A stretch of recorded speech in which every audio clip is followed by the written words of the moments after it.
welcome these 4 august alumni here for our alumni panel this morning.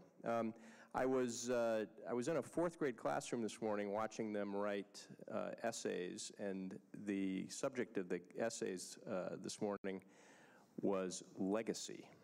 And they talked about what a legacy means, and I think so much of what a legacy is about is both what you leave behind, but also what you pay forward. And it's one reason why it's wonderful to have 4 alumni here who have both left behind a legacy and were responsible for building the school that you all enjoy today, but are now here to pay it forward, to give you all some advice about life and about career, and to hear more about them. So if I can, I will just, what I'm going to do is introduce them just by name here from, I guess, from your left to right, and then pass the microphone along and give them an opportunity to tell you a little bit about themselves. So directly to my left is Aubrey Meacham-Knatzer.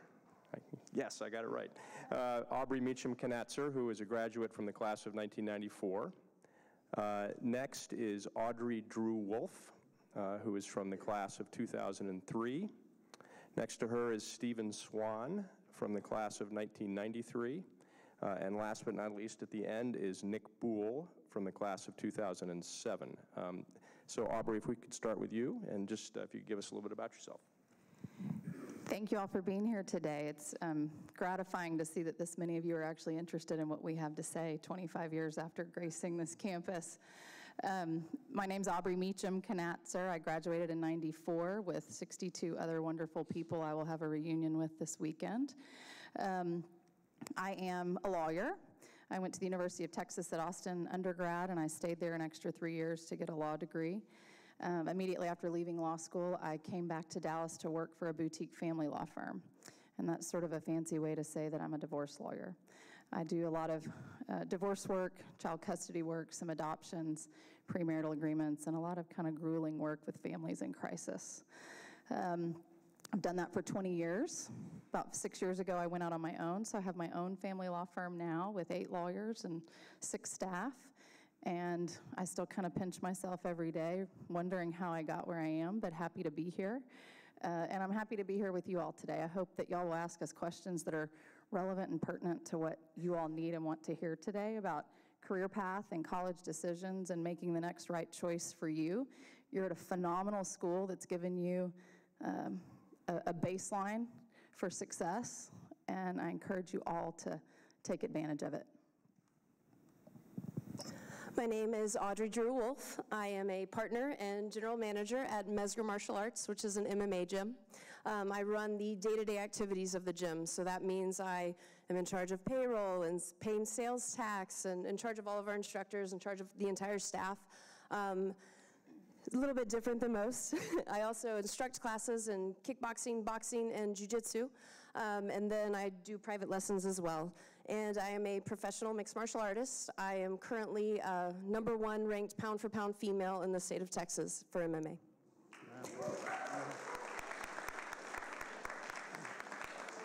Wow, my career is pretty boring. I'm Stephen Swan. I graduated here in 1993.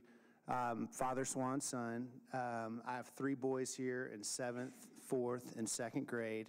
I am in commercial real estate. I've got a company called Fountain Capital, and we own a portfolio of shopping centers and warehouses. And then I also have a brokerage business where we broker the sale and leasing of retail and industrial properties.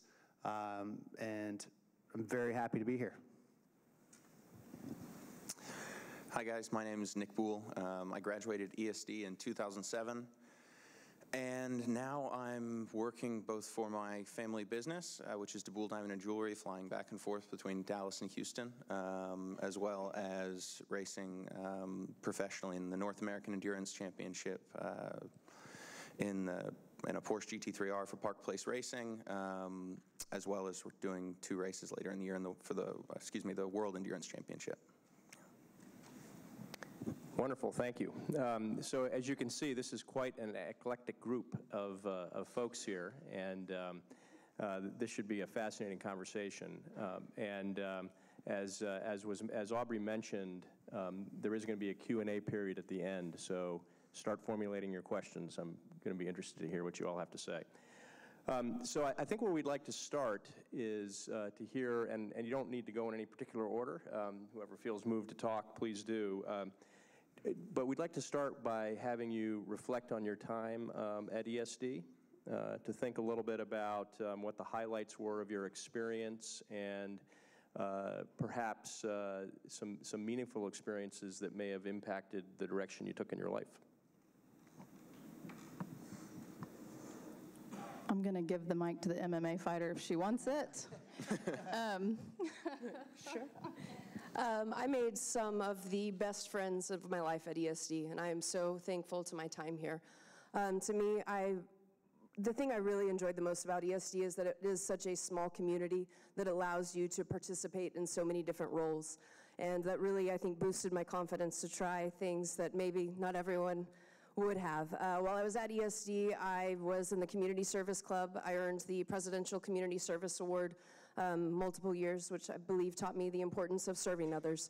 I also played sports my entire life, so I did volleyball, I did crew. It taught me the importance of winning and losing. I was president of National Honor Society at ESD, which taught me the importance in leadership. Overall, you are in such an incredible community that supports you in more ways than you know. So I hope you all take advantage of that, because when you go to college, when you go to the real world, you might not be in the most nurturing environment with as many people that care about you as you are now. Sort of going forward with her theme of service, you know, I don't know if the requirement still exists, but we had to do 100 hours of community service in order to graduate. And you, no kidding, didn't graduate if you didn't have your 100 hours of community service at the end of the year. And so my senior year, I volunteered at the St. Philip's School down on MLK with Dr. Flowers, who's still the headmaster there, and I'm now on the board at the St. Philip's School. And I remember so acutely how much Father Swan and other staff members here always emphasized a life of service. That followed me to college, and I went to a big school. University of Texas is an easy place to get lost. But because of ESD and because of my parents, who emphasized so much in me how important it was, while leading a life of privilege, which we all do because you're sitting in this room, it is important to give back. So while I was at UT, I volunteered 3 hours a week, just like I did my senior year in high school. And I did various things for the Children's Advocacy Center in Travis County, which is an agency where abused and neglected children go to be interviewed by police if they've been criminally perpetrated, by therapists if they need therapy, and examined by doctors if they've been injured. And those 3 hours a week, as I bebopped over there from my sorority house, were probably the most precious hours I spent in college. When I went to law school, I continued working there. Did some interning for some of the DAs there, helped take photos of abused and neglected children in the medical exam facility there, and it really did help perpetuate me on a path to what I do now. And a lot of what I do now as a family lawyer is service to others. I serve families in need who are in crisis, every family going through the legal system in a divorce or a child custody fight, or worrying that they're not going to be able to adopt the child they so desperately want, are all in need. And I really learned here how important that piece of your life is to give back, because we are so incredibly privileged. There's so many wonderful schools here in Dallas for people just like you, and you are at, I think, the best co-ed school in this city. And so don't take that lightly, and make sure that you use the base you've gotten here and the bedrock you've gotten here to continue to give back to so many who need it and who aren't as privileged as you are. I would only remove the qualifier, best school in the city. But anyway. Okay, my kids go to St. Mark's and Hockaday, but I'm probably not supposed to say that. Here you So we're going to ask you to leave now. When I reflect back on my time at ESD, I think back on the daily chapel and how important that is. Even though you may not be listening to everything, it's soaking in. The relationships that I formed here, I played basketball here, and I talk to 2 of the guys on my team every day still, and I'm 44 years old. Our community can never be taken for granted. Professionally, what it's done for me is unbelievable, and what I would encourage all of you all to do is take an active role in the Alumni Association as soon as you graduate. And I'll share a story about the ESD network later. But it's just a fantastic place. And, you look around and you're excited to go to college, and college is amazing. But, most of you will probably come back here, and the people in this room are who you're going to, this is your network. So anyway, I just encourage you to take advantage and not take any of it for granted. That's all I've got to say about that.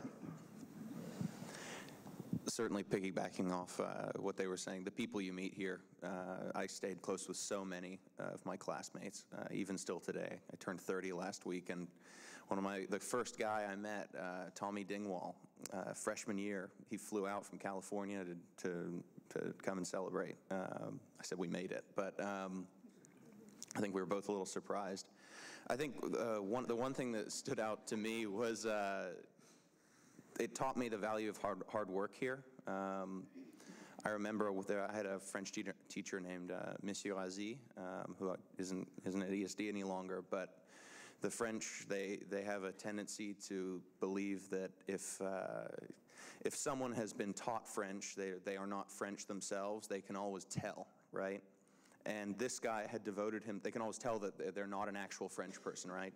And I remember several times this guy had put so much effort, and he devoted so much of his life into the language that it sort of showed what was possible, because all of these French people would come, and whenever they would visit, no one would ever believe that this guy, he wasn't French.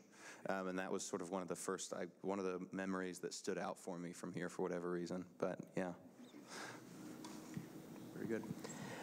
So we have 4 folks up here who some have taken what I think some would say are sort of traditional career paths, and others up here have taken less traditional career paths, which I think is fascinating. And so I'm looking forward to perhaps 4 completely different answers here, but maybe not. We'll see. I'm interested if you all could reflect a bit on, in your area of work, what are the attributes that make someone successful?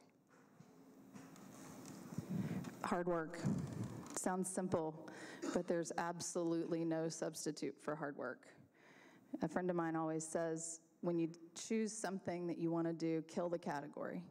Be the absolute best at whatever it is you decide you're going to do.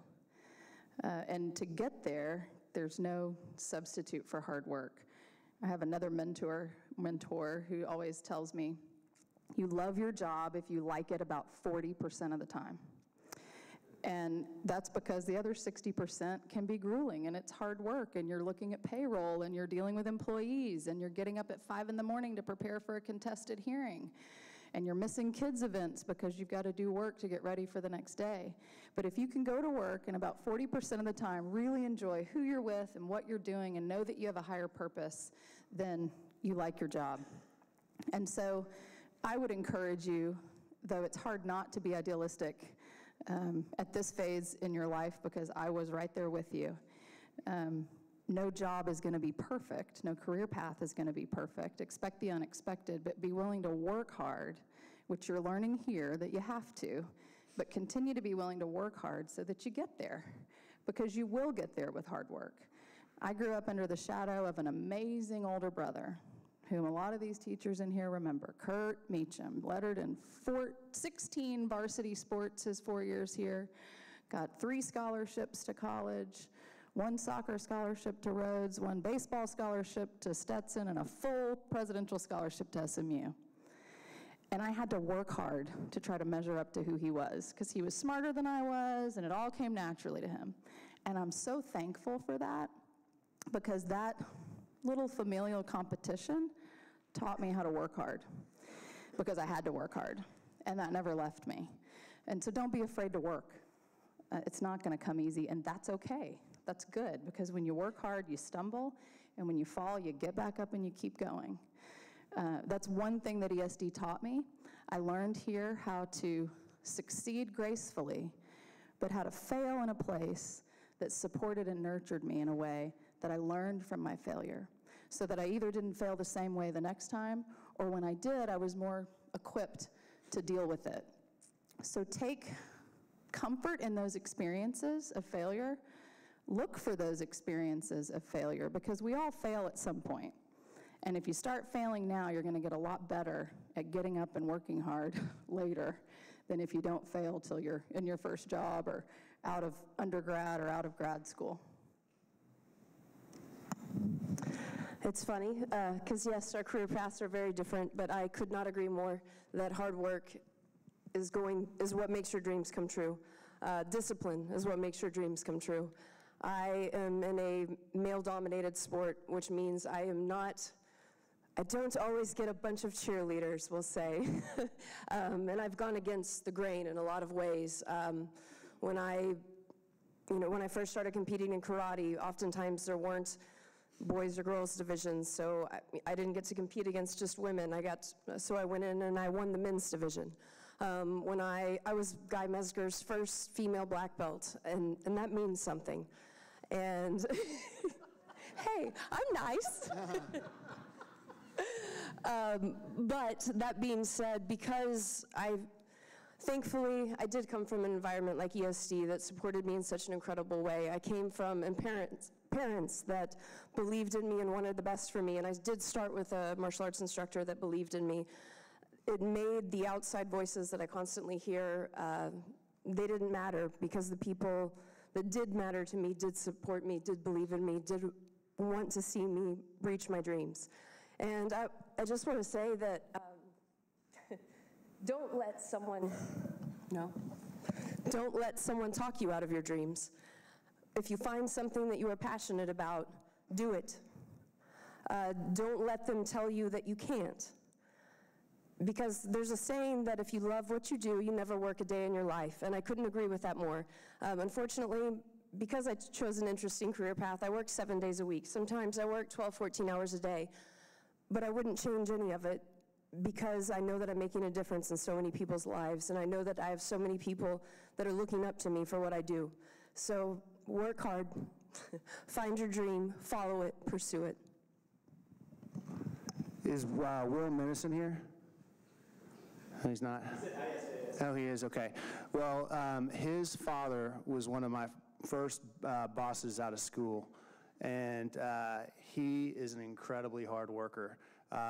He got to work at 5:30 every morning, really so he could go home and see Will and his sister in the evening. But I owe him so much, because that became ingrained in me, back to the hard work point. So I don't get to work at 5:30 as much anymore, but I get there in the 6s every day, because it was ingrained in me that that's what I need to do. And luckily I chose a career path where I worked for a large company for a long time, and then I broke off 13 years ago, and I've been on my own. And I love what I do every single day. It's never a chore. It's amazing. It's just for me, balancing my life, because I love being at home with my family and my kids, but I love what my work too. You stop having competitive sports either after high school or college, and so it's the way that I found to be competitive now is in my profession, and I love it. And also, I'd say just believing in yourself. Right out of school, before I went to the Staubach company, I worked for a small development company, and I had a horrible boss. And I worked there for 18 months, and I got fired at the end of it. And he was a terrible guy since then. He's gotten in some trouble, but I believed in myself, and everything kind of worked out. I got a job at a much better company, and everything worked out. But you just got to believe in yourself and not let one moment define you. Because I was devastated that day, but then ended up getting a job at the best real estate company in town, the Staubach company, but I believed in myself, and then everything worked out. So I'd say hard work and believing in yourself are the two key components to success, in my opinion. I heard a quote recently that I think applies to what everybody's been saying, because I was going to say something really similar, so now I'm not.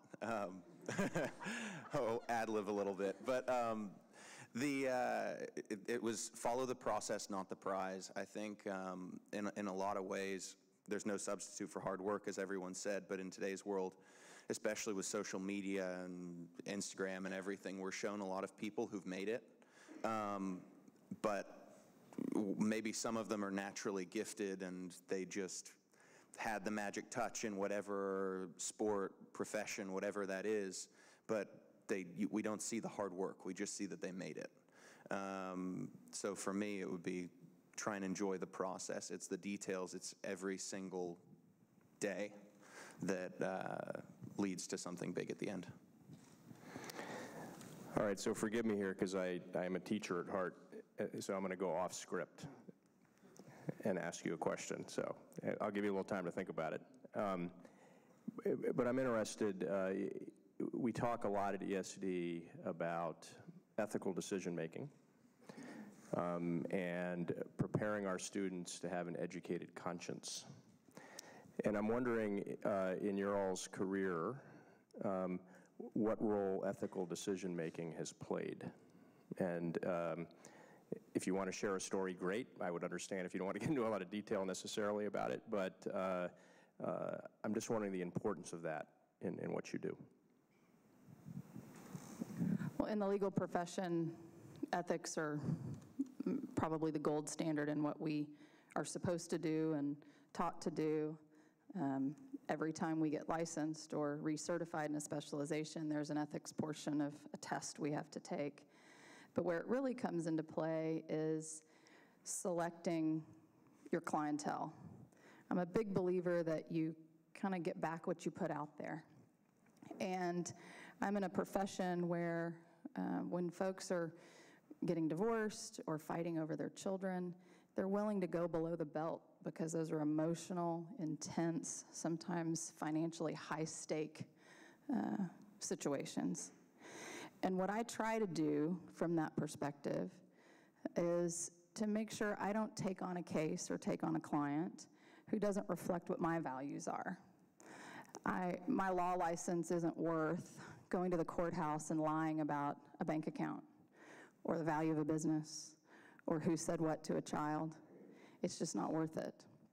And if a client wants me to do those things, and I've been in plenty of situations where that's happened, you have to withdraw from the case, you have to fire them as a client, and that gets really messy.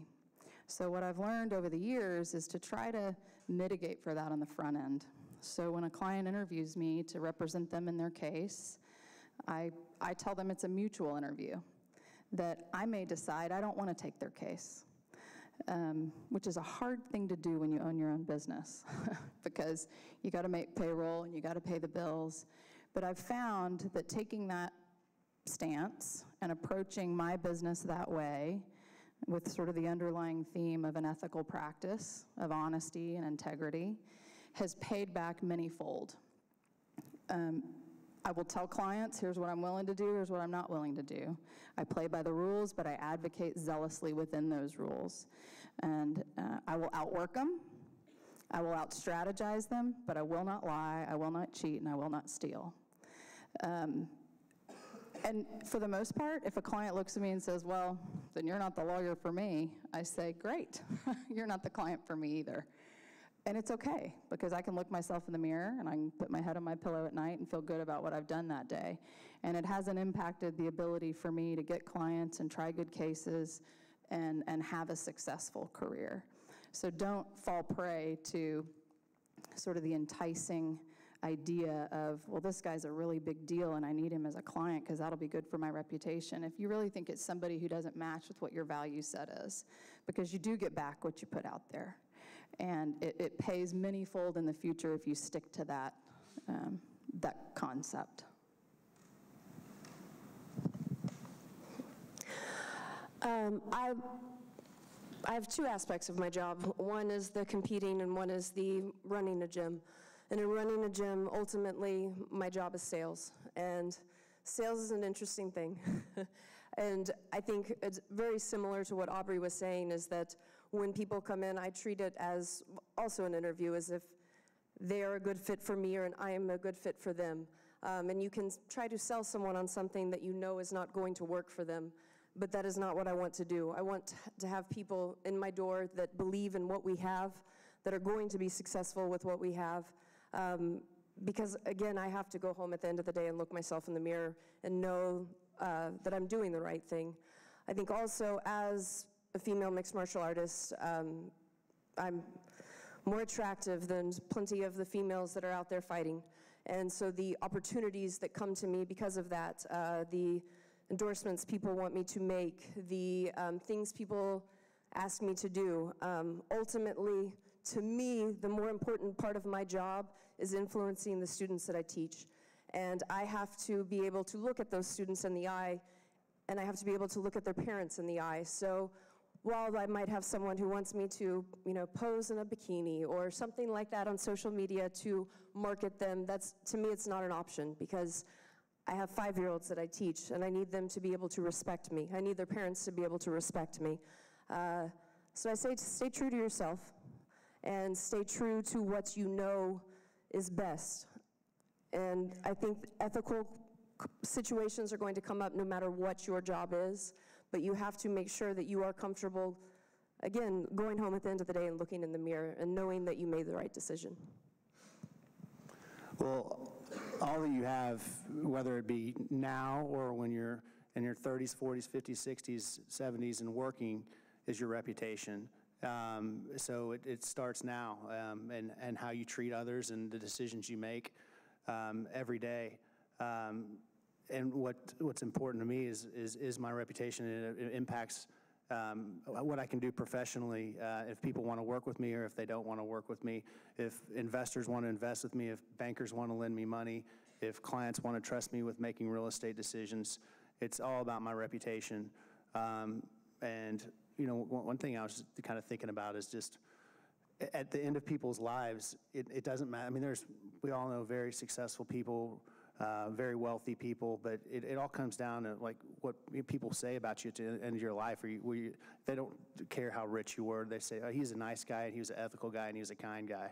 That's really what it boils down to, and what I think about every day, because all that we have is our reputation for us, for our schools, and for our kids.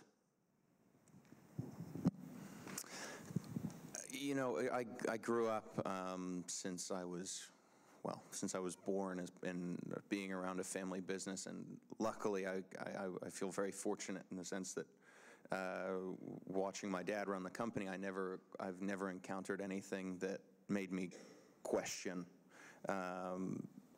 ethically. His advice has always been that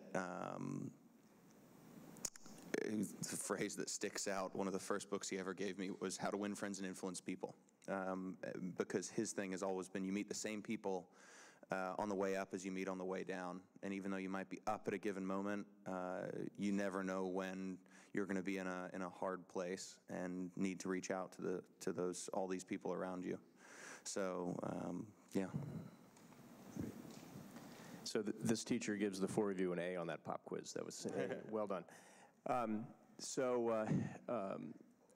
Aubrey, you referenced in one of your earlier answers this idea of overcoming failure or bumps in the road. And in fact, I think all 4 of you have mentioned that at some point in your answers. And I shared with these folks the other day in chapel that I was a bit of what I'll call a late bloomer myself. And I'm interested to hear from you all perhaps 1 or 2 stories in your own life, whether they came in school or during your professional career, of places where you failed, where you made a big mistake, and what did you learn from it? And maybe, Nick, we'll let you go first on this one. For me, it's funny because I've been an athlete for a long time, and I picture sport as something that's very confrontational. But confrontation, oftentimes, when it becomes personal, is something I really don't like. Definitely a weakness of mine that I work every day to try and combat. After college, I actually started a marketing business. I saw an opening in I started a social media marketing firm. We did everything from banks to luxury resorts, on and on and on. It was a lot of fun, and I started the business with a friend from college, which is always a little bit risky, but there was a point at which I saw him sort of wanting to phase himself out of the business. And he didn't say it, it was just clear in his work, so something had to be done. And looking back, I was very fortunate because he was a super level-headed and very nice guy. And he's doing something else now that he's done really well at. But it was a situation that it really needed to be hit head-on and talked about and brought out into the open, which I did not do it that way. Luckily, everything worked out, but looking back, I've sort of remembered that moment for a long time because it was something, I could learn from and bounced back from and hired the right people and got everything going again. But it was certainly a setback that taught me a lot. I had a property that I owned, and it was kind of a tricky structure, but it's kind of a neat story and how it evolved. But we didn't own the actual real estate. We just had a lease on the property, and it was coming due, and I competed against the tenant in the property to extend the lease. And I lost and failed, and I felt terrible about it. But I waited 6 months. I was just so upset about it because it should have been a home run deal for me. And this is kind of a neat story about the power of ESD. So that property actually was purchased from a bank that now one of my best friends is CEO of a public company here who graduated with me. And so they were the owners of the property. My equity partners are 2 ESD dads. The group who leased the property for me were some young ESD guys. The tenants at the property, one of the tenants is a franchisee of a parent at ESD, so that my tenants were ESD, and then I ended up hiring a guy who went to ESD to sell the property for me to an eventual parent at ESD who bought it from me. A pretty good network right there. So I just say stay close to the Alumni Association and see what happens. I have 2 stories that I would like to tell. One when I was your age and one when I was older. When I was applying for college, I thought that, I don't know, I thought really that the college guidance department was going to send my SAT scores when they sent my transcripts, and I did not get my SAT scores sent to UT in time for the admissions deadline for fall. And so I got accepted to UT, but for the spring semester. And I was absolutely devastated because all of my friends were going to be going off to college, and I wasn't. And for me, I thought, okay, I could stay at home and I could go to community college. For me to do that, I would then have to reapply to UT, which didn't seem like the most logical thing to do. And I was frustrated, I was upset. And so I tried to figure out what I could do with my time, because sitting at home wasn't an option. So I ended up finding a program called BUNAC. I applied for a work visa in New Zealand. I moved to New Zealand. I ended up which is a country that I knew no one. I had no job. I had no place to stay. And I moved over there with a few $1,000s that I had saved by working the entire summer after I graduated. And I figured it out. And I found a job. I found a place to live. I met incredible people. I traveled the entire country. And it ended up being a truly life-changing opportunity for me that happened because I messed up. So enjoy the mess-ups, embrace them. Another one that happened to me later in life.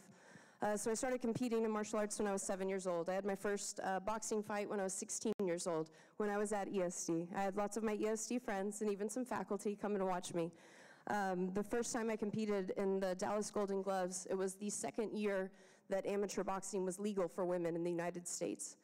I went on and I was undefeated in boxing for 10 years. In 2012, when they announced that they were going to add women's boxing to the Olympics, it was a huge, huge moment for me. I won the Women's National Golden Gloves. I won the Ringside World Boxing Championships. So this was a moment that I knew was mine. and I lost. I lost at the trials, and it was devastating. It was something that I worked 6-8 hours a day for a decade, and I failed. And clearly, it's something that still upsets me because I put so much into that moment. I had been exposed to Brazilian Jiu-Jitsu, which is a different form of martial arts. It's rolling on the ground, and I'd been around it my entire life, but I hated it. And it's, a sweaty man on top of you trying to choke you. That's not really that fun. And so I'd tried a class before and been like, this is awful, why do you do this? And quickly didn't go back to Jiu-Jitsu. So after I lost at the Olympic trials, I threw myself into Brazilian Jiu-Jitsu because I hated it, because it made me uncomfortable. And I knew it would make me a stronger athlete, and I knew it would make me a stronger person. I went on to win the Pan Ams in Jiu-Jitsu. I went on to win the Abu Dhabi trials in Jiu-Jitsu and get invited to compete at the Worlds in Abu Dhabi on an all-expense-paid trip. Then I ended up using those skills together to be able to compete in MMA, which is what I do now. So sometimes your failures end up bringing you success that you never anticipated, that you never would have put yourself in. Don't enjoy them, embrace them. So when I was about a first to second year lawyer, I was tasked with the responsibility to file a specific motion on a specific issue, and I had to get my client to execute what's called an affidavit, which is a sworn statement. And there were these 3 little magic words that had to be in the affidavit in this motion, in this situation, for us to even have our relief heard by the court. And I was getting ready for the hearing after having filed the motion, getting my boss ready with his notebook and all the exhibits and the pleadings and everything I had done to work so hard to get him ready for the hearing. And I looked at the affidavit and I realized I had left out those 3 magic words. And it hit me that we would lose the hearing by default because my pleadings on their face were deficient because I had screwed up. And I wanted to move to New Zealand, but I knew that I couldn't, and so I slithered into my boss's office, and I said, I messed up. We're going to lose the hearing because the affidavit's wrong.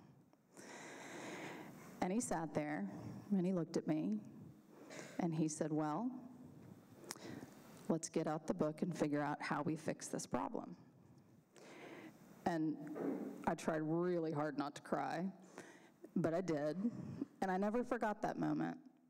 And now that I'm on the other end of that spectrum with multiple employees, including young lawyers, whom I'm trying to teach the way I think they should practice, when they mess up, I say, let's figure out how to fix the problem. I had a mentor at my old firm who used to tell me, Alb, about 95% of what we screw up, we can fix. And he's right. He's right. And so, just like I said before, embrace those failures and those mistakes as learning opportunities.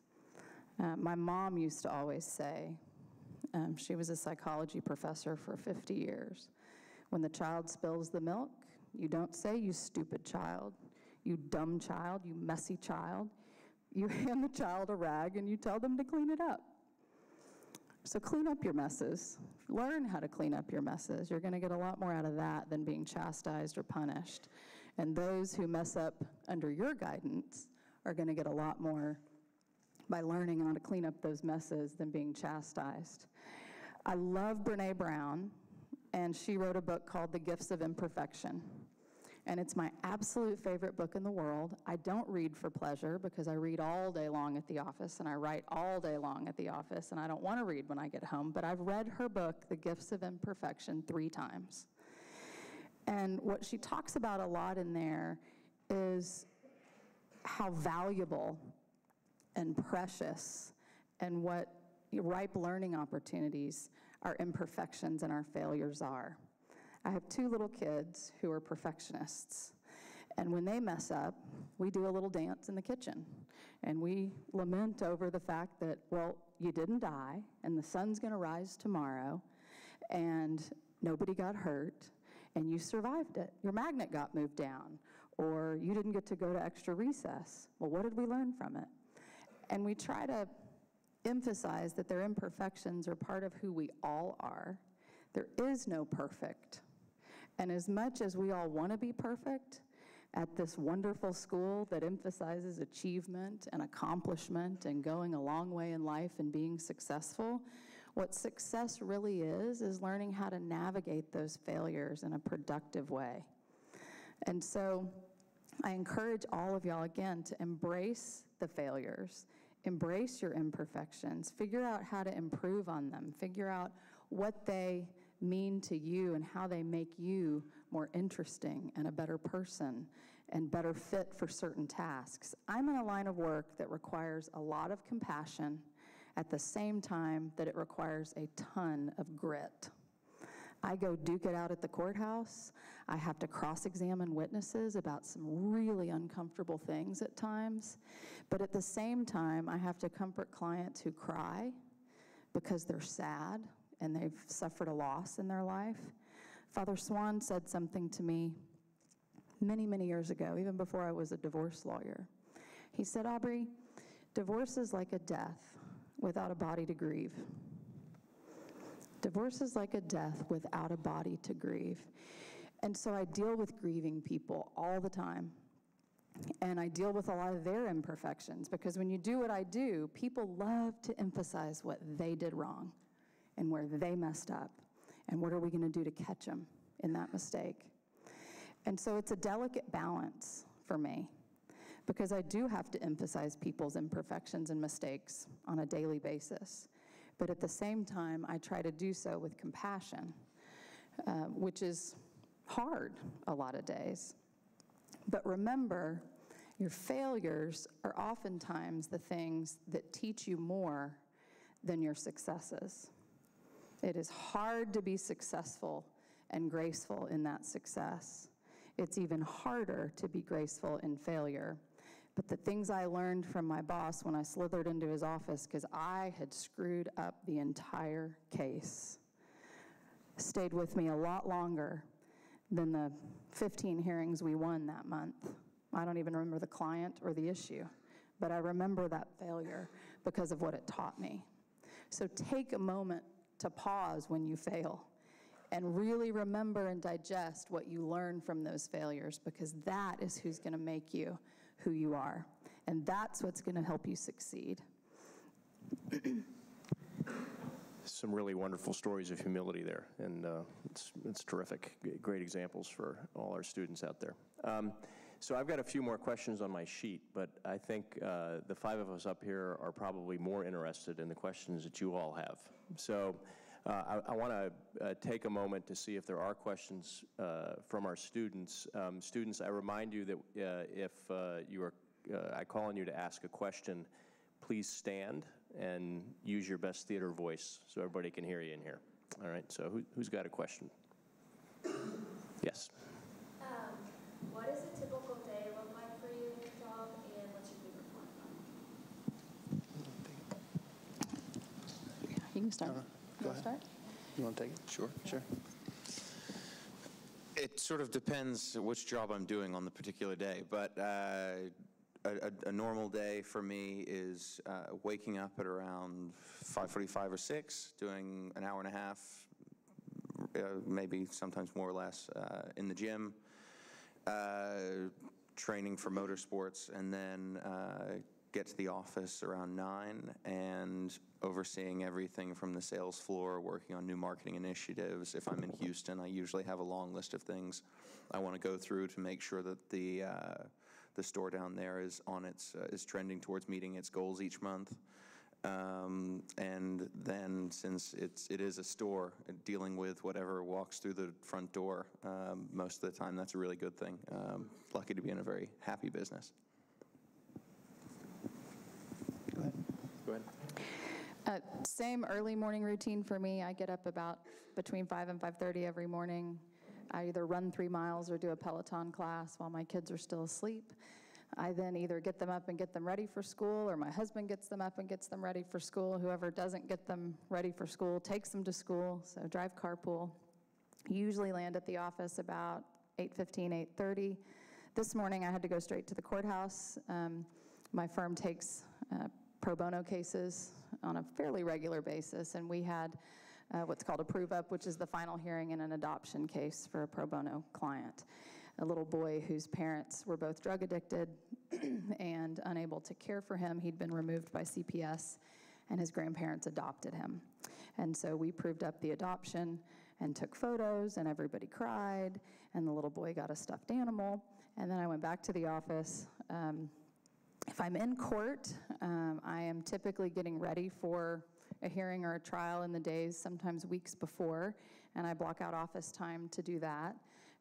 If I'm not, on the eve of some sort of contested hearing or court appearance, I will draft motions, review motions, legal briefs, do some legal research. I talk to clients on the phone a lot all day. I'm not always in the office. Sometimes I go to other offices for meetings or mediation, so I'm not real sedentary at my desk, which I like a lot. I sign a lot of checks because I own the firm, and I have to write all the checks or sign all the checks that are written on the account for various things. And I do some management work also to manage employees, approve payroll, make sure all that's running smoothly. And then I try to get home. I either go to kids' baseball and soccer games in the evening, or I try to get home in time to do homework and read before we tuck them in and then pass out at night.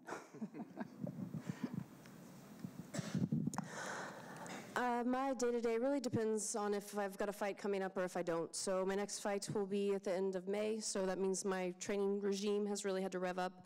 I train in wrestling, boxing, kickboxing, Muay Thai, Jiu-Jitsu. I train usually about 3 hours a day. Sometimes that's split sessions, sometimes that's, in once. Around that, I am training other people, usually people that want to come in and learn self-defense or want to come in and lose weight. So I have a lot of clients that I train. Then I also teach classes at the gym, so I'm teaching a lot of group classes, kids and adults.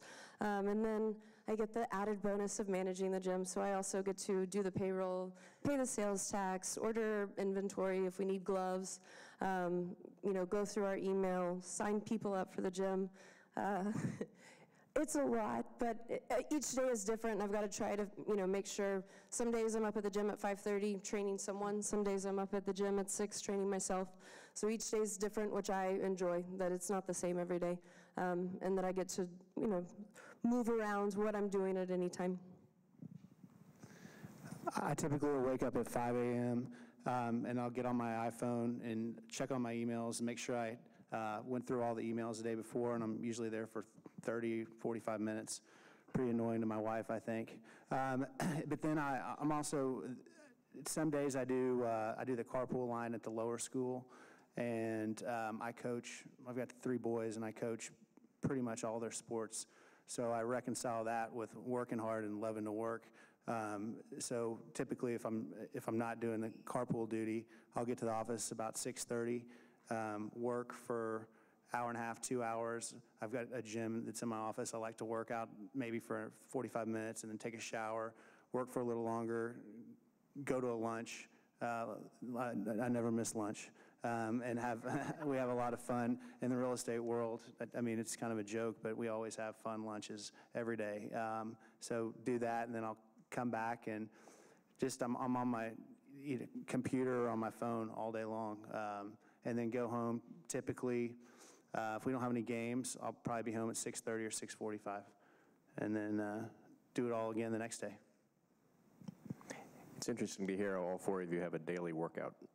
It's, just ingrained in what you're doing. Other questions? Annie, yep. So a lot of us are doing internships this summer. I was wondering if y'all have any advice on how to make the most out of your internship, or how to be the best intern, how to stand out. I like to take that one. I think internships are as important as the college you go to or the grades you get in college. I went to OU undergrad, and I ended up getting hired by a Harvard MBA because he was impressed with my internships, not necessarily my GPA. So I would say that I wanted to make that point here is internships are as important as anything you do. So the Works program, I'm involved with the ESD Works program. Hopefully you guys were in it or in it now, going to be in it this summer. It's an amazing program that's going to separate you from other kids at schools. But take the internships very seriously.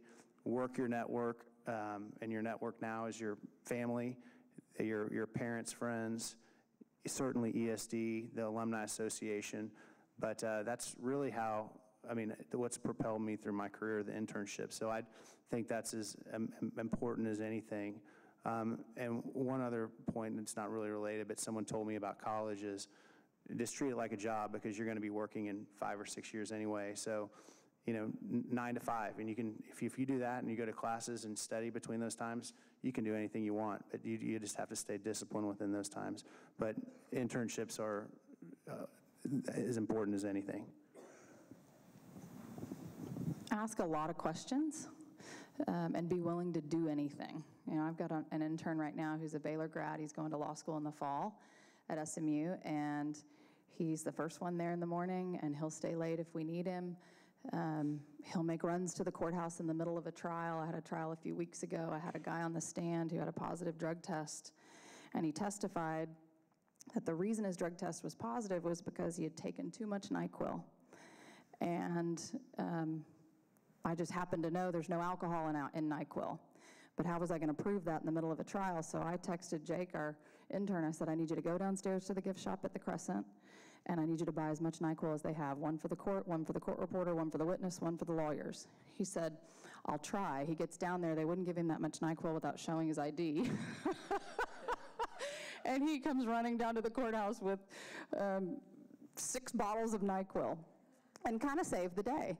And we won that what we wanted in that case. So just be willing to do absolutely anything. If you go into an internship saying, well, I'm only going to do this and I'm only going to do that, and this is my job, and I'm not going to draw outside the lines, you're not going to curry any favor around there. You need to make coffee, you need to greet clients, you need to do whatever it is you need to do to help their business run better, so that they realize that you're an important piece of the puzzle.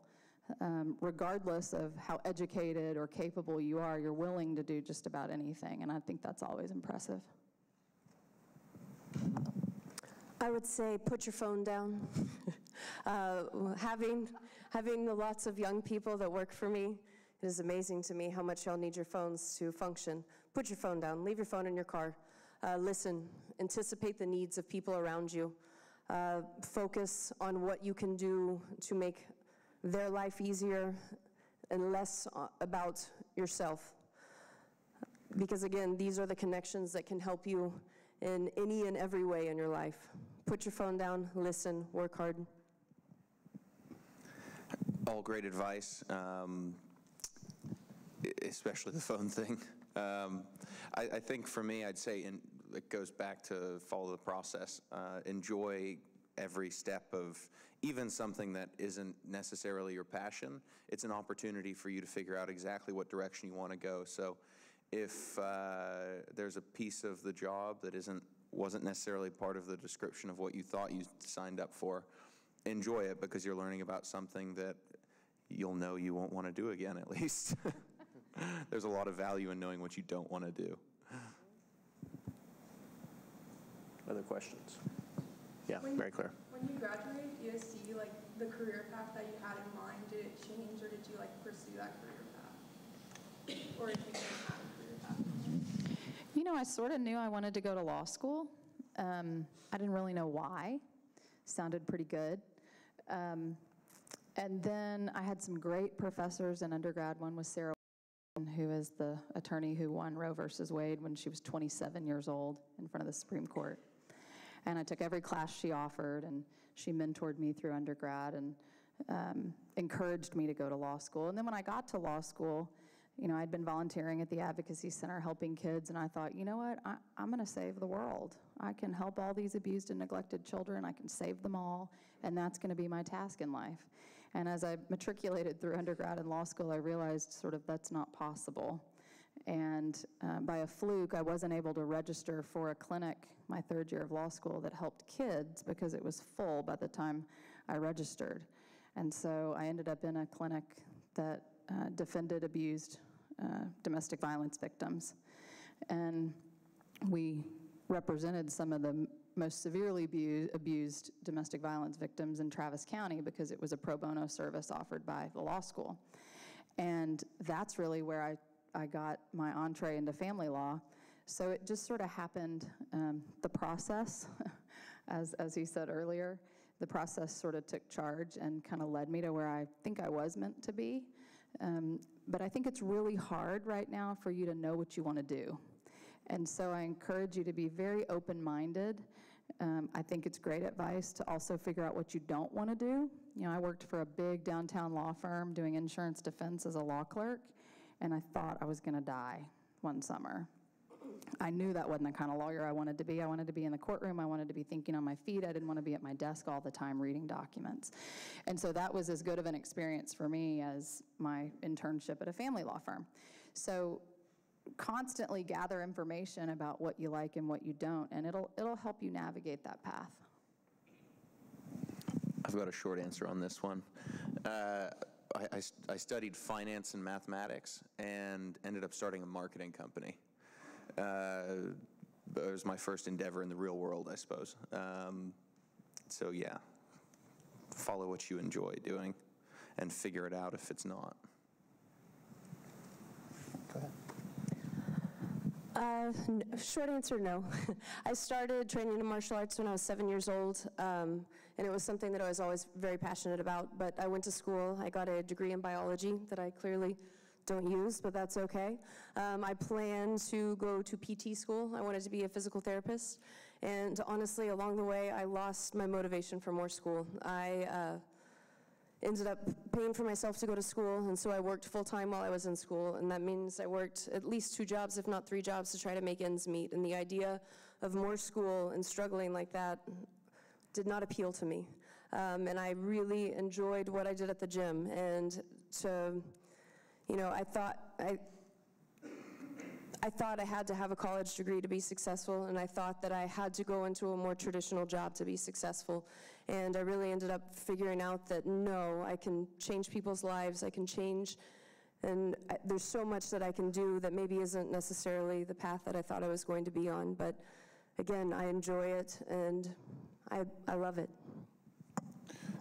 So when I got out of OU, I graduated with a degree in finance, and I had 2 interviews on the same day. One was at American Airlines to be a financial analyst, and one was at a real estate company.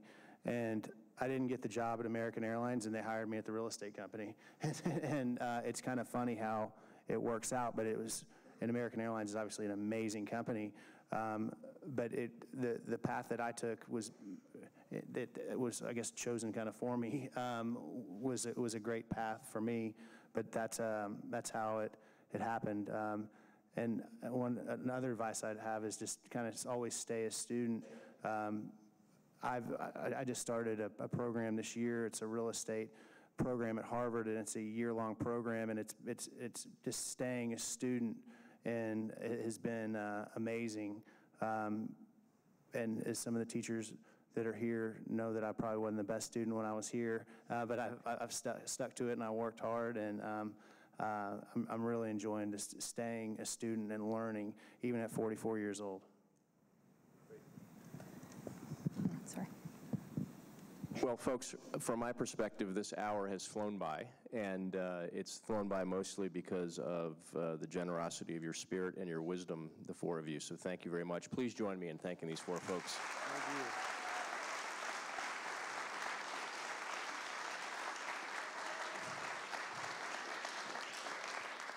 So, like any head of school, I don't know what the schedule is. So tell me, what is the next move for the students? Lunch. Go to lunch. Enjoy. Thank you.